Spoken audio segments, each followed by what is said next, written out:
Hello friends, my name is Tommy. Welcome back to the channel. Welcome back to another episode even of Wednesday Afternoon Worship. Really quickly, I have a thing. Yes, today I announced we would be doing a tabletop conversion of the Christian God. We did some research, and for about 10 minutes, the plan was to make sort of like a 3-part video on the God of Abraham. There's a couple reasons why I decided not to do this. And I wanted to bring that up before we go to what we're actually doing today, because, people deserve to know the thought process, right? First and foremost, I, a not particularly religious man, don't really know how to properly quantify these entities in such a way as they are accurately represented. I know there are a couple of Christians, at least, who are going to watch this, probably more. And one thing I've learned from being a YouTuber is that my voice sitting in my girlfriend's apartment in Kansas City, Missouri, now carries farther. If I consider just my patrons who play games with me alone, I'm pretty sure you can draw a line from Japan across the states to Germany and call that the corners of the earth. Thus, I would like to put this much degree of thought into my videos before I put them out. Common courtesy, if you will. Would I make the video from a desire to make an accurate depiction of something in real life? Yeah, sure, totally would. But making that something probably does one of two things. Either one, the people who actually practice these faiths on planet Earth could see them, and suddenly I've done their faith a disservice and they're upset. Or B, the people who are very against these faiths see this and, well, we have the wrong kind of war in my comments. Edition wars? Cool. Optimization wars? Lovely. People arguing about real life stuff? Not what we're about. Of course, there are a couple of exceptions. But with Black Dragon Gaming, I seek to make content that is usable by everybody across the world of TTRPGs. In the same vein that I seek to include marginalized groups in my games, or make content that is appropriate for them, or talk about how the tabletop zeitgeist is swinging their direction, because I think that's pretty cool. I also do not want to create content that would then exclude one of these two groups of people, right? It seems to contradict itself. And I suppose if you've known me for a while, that statement contradicts itself as well. We definitely have done some real world deities in the past. I'm not a religious guy. I don't know what all entails what and what would be offensive / what would be inclusive. It's a big, long, awkward, case-by-case question. For now, though, we're going to err on the side of awesome, because that's what we do. So, I apologize to the person who made the request. I don't think, in good faith, there's a pun there, I can fulfill this one without being horrible. So, rant over, my friends. Today, we're cracking open Inner Sea Faiths, and we're going to talk about the biggest, scariest buggo in all of big, scary buggo land. Today, it's all about Ghlaunder. If you're liking what you're seeing, remember to like, subscribe, ding the bell for all your Pathfinder 1st and 2nd edition coverage. Probably not going to do 2e stuff for Ghlaunder. Ghlaunder is an official Paizo deity and popular. I have to imagine we'll see Ghlaunder pretty soon in 2e proper, so we'll get there when we get there. For now, friends, this episode of Wednesday Afternoon Worship was brought to you in part by Mr. AJ Parker. Thanks for your help, man. Now, let's hit it. Okay, so on planet Earth today, and on planet Earth in the past, disease has always been a constant and terrifying thing. Whether that be something like the Black Plague or something even worse. The notion of there being little tiny microscopic beings out there that want to kill and eat you, basically, is sort of terrifying, and they're constantly changing, and that's a whole different tangent. Of course, it only makes sense there are people out there who would worship them. Enter Ghlaunder, a deity I refer to as Desna's Folly. I suppose that's the folly of chaotic good, isn't it? Traveling the ethereal plane, Desna once upon a time found a strange silken cocoon and cut it open, and bam, there you go. Fully formed creature, feasting on Desna's blood, flying off into the world before Desna could destroy him. The hunt continues present day. Of all the deities out there that war back and forth, all of the, Iomedae versus Asmodeus, all of the everybody versus Rovagug, Desna and Ghlaunder have a very legendary rivalry. Desna, of course, wants to fix her wrongs by destroying or turning the thing. Ghlaunder would rather just kill everyone with diseases, particularly disguised as members of Desna's faith. Truly, the Gossamer King's goals are nothing at all short of an incurable plague that infects everything that's alive. Unlike a lot of the chaotic evil stuff, Ghlaunder does not want the whole everything forever to burn, because, like, fire is a good way to stop diseases, right? You burn the bodies. Yeah, no, horrible. Bad idea. People have to live for the diseases to spread, for the parasites to grow. A very interesting take on the chaotic evil alignment for sure. Of course, as you can see, Ghlaunder takes the form of a bloated mosquito with a barbed proboscis. His engorged abdomen swollen with gross alien parasites. Fun! His home is a great swamp in the abyss, where the backwaters of the Styx become a gross, swampy mire, as you would expect.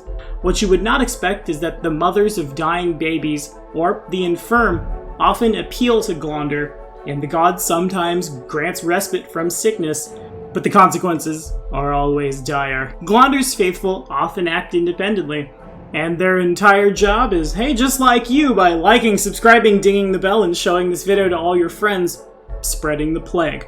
Even if that's just a matter of sneezing into your hand accidentally, air quote, and then shaking someone's hand. Anywho, down to the stuff. Again, like I said, we'll cover this one in 2nd edition. When 2nd edition gets the stuff, I assume it will, because Glaunder's a pretty popular deity. Literally, Ghlaunder has a whole module based around Glaunder's worshippers pretending to be Desnans. Ghlaunder, of course, is chaotic evil. His domains are air, animal, chaos, destruction, and evil, with the subdomains catastrophe, cloud, demon, chaos, and evil, fur, insect, plague, evil, rage, and wind.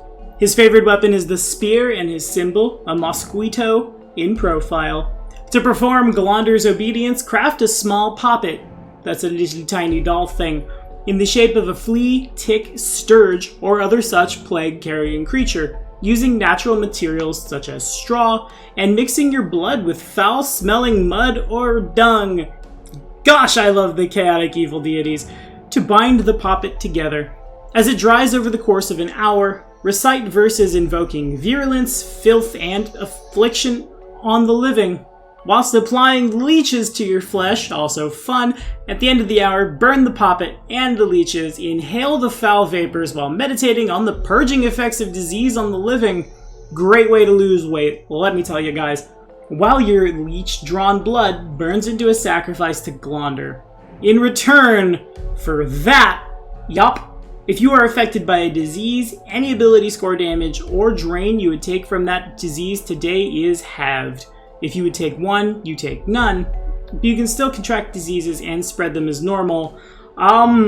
Sure, okay, if you were gonna plan on getting sick to spread things, I guess that isn't the worst. Anywho, here we go. Evangelist boons. It's Ray of Sickening, thrice a day, pox pustules twice a day, or contagion once a day. At 16th level, you know how to use others' capacity for revulsion as a weapon against them. 3 times per day, you can make a nauseating strike against an opponent through your weapon, causing them to feel the effects of a sickening disease.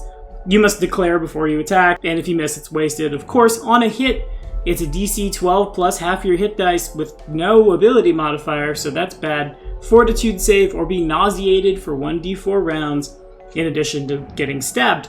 At 20th level, once per day, you can cast Greater Contagion as a spell like infecting the target with a virulent and debilitating disease that takes effect immediately. The DC to resist this disease is 4 higher than normal. In addition to the effects of the disease, the subject is debilitated with racking coughs and painful bursting pustules, gross. The incessant sickness imposes a -2 penalty on the target's attack rolls, damage rolls, saving throws, skill checks, and ability modifiers for a number of rounds equal to your hit dice. But is it worth making a blood and poop doll? That's the question we have to ask ourselves today, team. Exalted boons. Inflict light wounds thrice a day, accelerate poison twice a day, or once a day, nauseating trail. At 16th level, you bring the desolation of drought and blight to the landscape through which you pass. 3 times per day when you channel negative energy, you can choose to cause damage to plants and plant creatures instead of healing the undead. Creatures with the plant type within range take 1d6 points of damage plus an additional d6 for every 2 cleric levels beyond first, and can fort for half. All normal plants in range immediately wither and die, which is actually super good. Somebody taking cover behind bushes, bam, all done. No more cover for you. Anyway, 20th level. Ghlaunder gifts his most devoted with servants of living filth that fight on the supplicant's behalf to sow death and disease. Once per day as a standard action, you can summon a Hezro.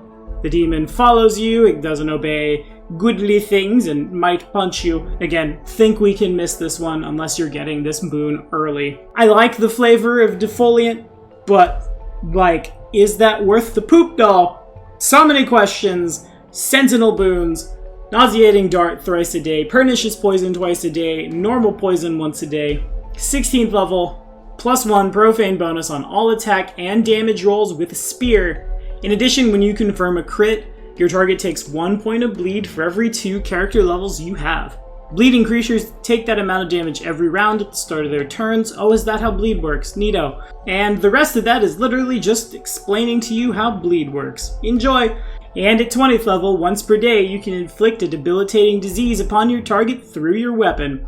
You must declare your use of this ability before you roll the attack, and on a hit, it's a horrid wilting. Sure, yeah, that one actually might maybe be worth the poop doll. Okay, cool. Thank you so much. Now, Inner Sea Faiths has a couple of deities that would have anti-paladin codes. Unfortunately, Inner Sea Faiths would rather talk about Ghlaunder's relationship with Desna in lieu of where the anti-paladin code would be, so we gotta brew it up, don't we? Here we go. I think the first tenet is pretty simple, as you find in their aphorisms: harbor within, spread without. When you're willingly letting all the bugs bite you and stuff, and suddenly you have lots of diseases. The dissemination of filth and sickness is the art of the enlightened. I will spread my art to all corners of the world. Anywhere I can sow discord and shift blame from myself is a place I will frequent. I seek neither credit nor infamy, and simply take pride in a job well done. Above all, I will seek to undermine Desna by infiltrating her faith. Infiltration is the first step to simulation. And for that Planar Adventures boon, I think the easiest one we can do here is, shall we say, permanent immunity to disease? Though you still can be a carrier, suffering no ill effects, yeah, I think we will. Now, the first thing I noticed as I learned more about Ghlaunder is there is kind of that second half to the evil deity that you don't often see. As a lot of you guys know, I am a type 1 diabetic, and without medicine, I'll be sick real quick. And so when I read that the infirm will pray to Ghlaunder for respite, and Ghlaunder will sometimes be like, yeah, sure, but the consequences are dire. I suppose what I was expecting to see was, no, and now you've angered me, and the consequences are dire.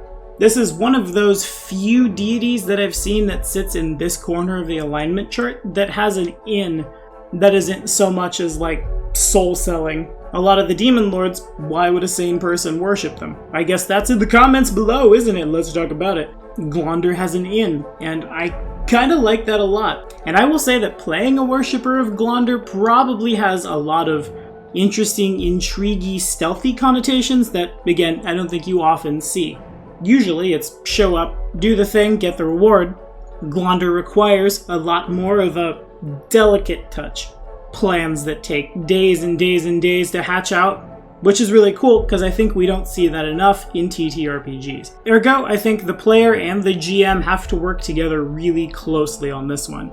Because it's one thing to be a druid or a cleric who venerates disease and goes everywhere spreading the thing. It's another to have a game where that has repercussions, where that has incentive, where that has a party that aren't all going to get filth fever and die miserable deaths. That said, if the party can figure out a way to work it out, I don't see why not. If nothing else, just play a party of weirwoods, I guess. Be a bunch of constructs, be immune to disease.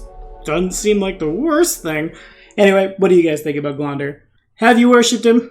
Have you played Feast of Ravenmore? Let me know down in the comments. Next week on Wednesday afternoon worship, we're going back to the Eldest for some more homebrew. Next week, it's the Lantern King. See you then.